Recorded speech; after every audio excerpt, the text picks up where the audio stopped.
राज्य को बदलेंगे, इसी पर आधारित एक छोटी सी फिल्म, आइए देखते हैं। नमस्कार, आप देख रहे हैं कामरान एक्सप्रेस न्यूज। सीएम योगी ने पुलिस विभाग के आवासीय भवनों का किया शिलान्यास, कहा दंगाइयों का काल है यूपी पुलिस। तेज गति से हो रहे सीएम योगी आदित्यनाथ ने बुधवार को यूपी पुलिस के एक कार्यक्रम में पूर्ववर्ती सरकार के दौरान पुलिस सुविधाओं की उपेक्षा का आरोप लगाया। उन्होंने कहा कि 7 साल पहले के दौर में यूपी में न व्यापारी सुरक्षित था, न बेटी पुलिस सुविधाओं की कमी से जूझ रही थी। दिन रात की ड्यूटी के बाद पुलिस कर्मियों को काफी खराब परिस्थितियों का सामना करना पड़ रहा था। कई जिले बन गए थे, लेकिन पुलिस की आत्मा कहीं जाने वाली पुलिस लाइन ही नहीं बनी थी।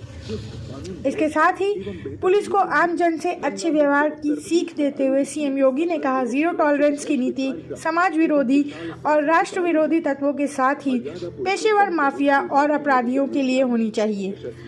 आम लोगों के प्रति उतना ही संवेदनशील होना होगा। सीएम योगी आदित्यनाथ ने कहा, आपका अच्छा व्यवहार आज यूपी पुलिस की छवि को पूरी दुनिया में बेहतर बना रहा है। उन्होंने कहा कि देश दुनिया में अयोध्या आ रहे लोगों ने पुलिस कर्मियों के व्यवहार में आई तब्दीली को महसूस किया है और साथ ही प्रशंसा भी की है। और देव दीपावली के दिव्य आयोजन के कुशल प्रबंधन में उत्तर प्रदेश पुलिस ने सुरक्षा आपकी, संकल्प हमारा। अभी आपने फिल्म के माध्यम से कितना परिवर्तन आ गया है अपने बहुमूल्य मार्गदर्शन और अद्भुत कार्यशैली से सुशासन की नई परिभाषा बनकर नए भारत के नए उत्तर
जी,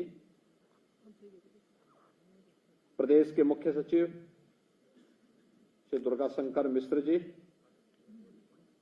प्रमुख सचिव गृह श्री संजय प्रसाद जी, पुलिस महानिदेशक श्री प्रशांत कुमार जी, महानिदेशक साइबर क्राइम श्री सुभाष चंद्र जी, अपर पुलिस महानिदेशक डॉक्टर एन रविंद्रन जी, प्रदेश के सभी हमारे वरिष्ठ पुलिस अधिकारीगण, प्रदेश के सभी 75 जनपदों में आयोजित होने वाले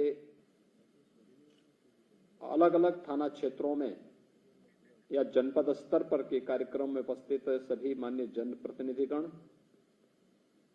प्रदेश सरकार के हमारे मंत्रीगण, उपस्थित हमारे बहनों और भाइयों, एक साथ प्रदेश को गृह विभाग के द्वारा, जिसमें जनता को भी पुलिस कार्मिकों को भी एक साथ जोड़ने का कार्य हो रहा है। 2000 करोड़ रुपए से अधिक की इन परियोजनाओं के लिए मैं सबसे पहले उत्तर प्रदेश पुलिस को हृदय से बधाई देता हूं। प्रदेश में हर जनपद में एक साइबर थाने की स्थापना का कार्य का शुभारंभ हो रहा है। इसके लिए प्रदेश वासियों को हृदय से मैं बधाई देता हूं। थानों के इंफ्रास्ट्रक्चर को बदल करके नई कार्य संस्कृति को डेवलप करने का जो कार्य 2017 से प्रारंभ हुआ था, इसके लिए भी यूपी पुलिस के अपने सभी कार्मिकों को हृदय से बधाई। थाना क्षेत्र में पुलिस बैरक और हॉस्टल के निर्माण के लिए भी कुछ का लोकार्पण हो रहा है, कुछ का शिलान्यास हो रहा है। कुछ नए थाने लोकार्पित हो रहे हैं, कुछ के शिलान्यास हो रहे हैं। पुलिस लाइन के शिलान्यास का कार्यक्रम भी हो रहा है। पीएसी नई वाहिनियों के शिलान्यास के कार्यक्रम भी हो रहे हैं और स्पेशल सिक्योरिटी फोर्स एसएसएफ की नई वाहिनियों के गठन की शिलान्यास के कार्यक्रम भी हो रहे हैं। इन सब को लेकर के एक नए भारत का नया यूपी है, तो नए यूपी की आधुनिक पुलिस के लिए भी मैं प्रदेशवासियों को और उत्तर प्रदेश पुलिस बल को भी हृदय से बधाई देते हुए अपनी शुभकामनाएं देता हूं।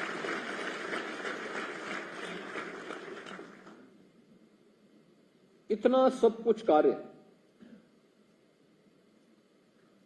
यह प्रदेश के नए बदलाव की कहानी भी कहता है। यही प्रदेश था। आज से 7 वर्ष पहले क्या स्थिति थी? कोई आना नहीं चाहता था,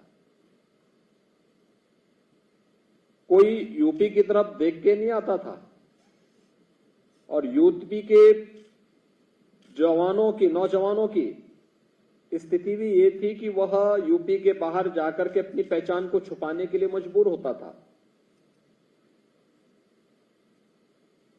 पुलिस लाइन जनपद कब बने थे, लेकिन पुलिस लाइन आज तक नहीं गठित हो पाई।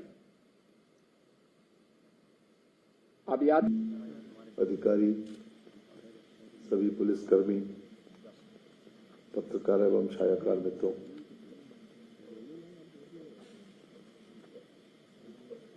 आज के इस विशेष कार्यक्रम में जिसमें 60 निर्माण कार्यों का शिलान्यास और 84 निर्माण कार्यों का लोकार्पण होने जा रहा है, लगभग 2310 करोड़ रुपए की लागत से ये विशेष रूप से हमारे बुनियादी ढांचे को मजबूत करने के दिशा में एक बहुत महत्वपूर्ण कदम है और इसके लिए हम विशेष रूप से मुख्यमंत्री जी को बधाई देना चाहते हैं।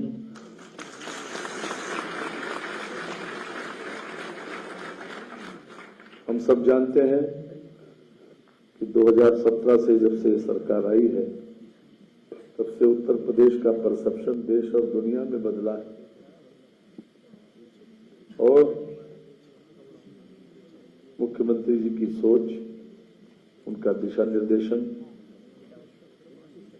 और एक अनुशासित प्रदेश बनाने की दिशा में उन्होंने जो निर्णय लिए, आज उत्तर प्रदेश के आम आदमी ने भी उसमें बहुत बड़ी सहूलियत, बहुत बड़ा सहारा महसूस किया है और उसमें सबसे बड़ा रोल अगर किसी का है तो हमारे पुलिस विभाग का है, पुलिस कर्मियों का है, अधिकारी से लेकर पुलिस कर्मियों का।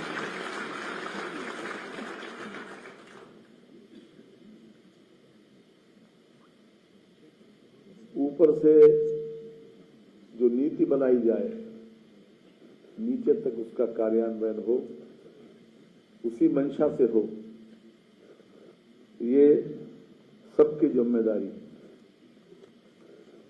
हमने देखा है पिछली सरकारों में 2000 में तो ज्यादातर विपक्ष में रहा, 2007 में चुनाव में देखा कि जो क्षेत्र के सबसे ज्यादा बदनाम लोग होते थे, जिसको दादा कहते थे, बाहुबली होते थे, तो थानेदार तो उनसे दोस्ती कर लेते और सीओ की हिम्मत नहीं पड़ती थी कि उनसे बात करें, क्योंकि डायरेक्ट उनकी पहुंच ऊपर तक होती थी। और हमारे जो अच्छे कार्यकर्ता होते थे उनको 107, 16, 151 में चालान करके भेज दिया जाता था, नहीं तो इलेक्शन वाले दिन एक रात पहले उनको थाने में, पुलिस लाइन में बैठा दिया। 100 लोग थाने में बैठा दिया जाता। ये बहुत पुराना इजहार किसी तरह से। और जो मशहूर थाना क्षेत्र में सबसे गुंडा बनता था, उसको खुलेआम कि तुम्हारे जिम्मे पोलिंग है 3-4, तो अपने आतंक से चाहे जैसे इसे जिता के लाओ। लेकिन जैसे तैसे जनता का दबाव चूंकि मेरे साथ था, जनता साथ में थी, इसलिए उनके मंसूबे पूरे नहीं हो पाए। 2007 में, 2012 में, 2017 में हमने ये दिन देखे। तो हम गुंडों को संभालने के लिए पुलिस अधीक्षक से कहते थे, ऊपर बरेली में डीआईजी से कहते थे कि किसी तरीके से इससे बचाओ हमें। लेकिन आज मुझे बहुत राहत है इस बात की कि थाना क्षेत्र में कोई गुंडा नहीं दिखाई नहीं पड़ता। तो पुलिस जिसके हवाले कर दे। और ये एक बहुत बड़ा परिवर्तन आम आदमी की जिंदगी में देखने को मिला। जब मैं खुद भुक्तभोगी था, जबकि मैं 91 से मिनिस्टर रहा और 80 दशक से विधायक रहा हूँ, सामान्य आदमी से भी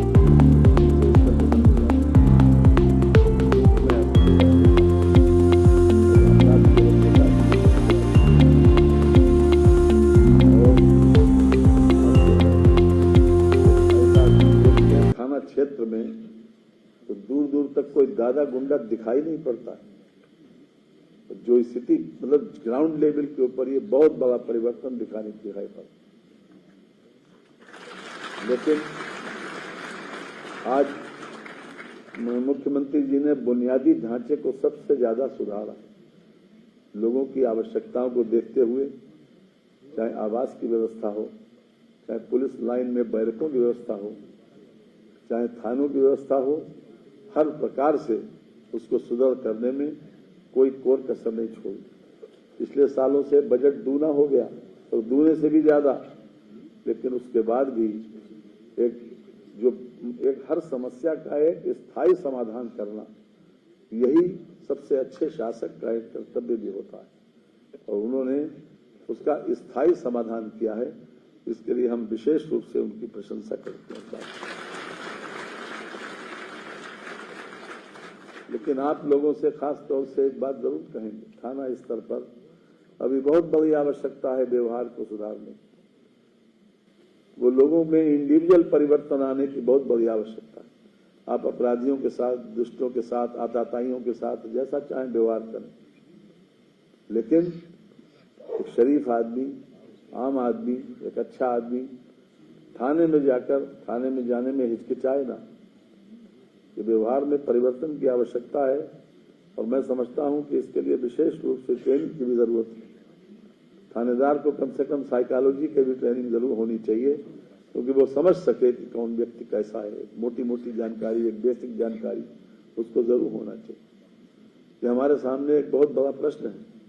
पुलिस सुधारों की आवश्यकता श्री प्रकाश सिंह जी बहुत दिनों से कहते आए। सुप्रीम कोर्ट में 2006 में जजमेंट आया था, उसको भी लागू करने की आवश्यकता है। इन्वेस्टिगेशन और लॉ एंड ऑर्डर, इसको किस प्रकार से देखते हैं, इसके ऊपर भी मैं ध्यान आकर्षित करना चाहता हूं अपने अधिकारियों। साथ ही साथ एक साइबर क्राइम भी हमारे सामने बहुत बड़ी चुनौती है। और जिस प्रकार से मुख्यमंत्री जी ने 2 थानों से बढ़ाकर 75 थाने किए और 1523 जनपदीय पुलिस थानों में साइबर सेल का शुभारंभ है, ये भी अपने आप में उसको रोकने का एक बहुत बड़ा कदम है। ये विशेष रूप इसके लिए जो अवेयरनेस कैंप चलाए जाते हैं, उसको और ज्यादा बढ़ाने की, उसका और ज्यादा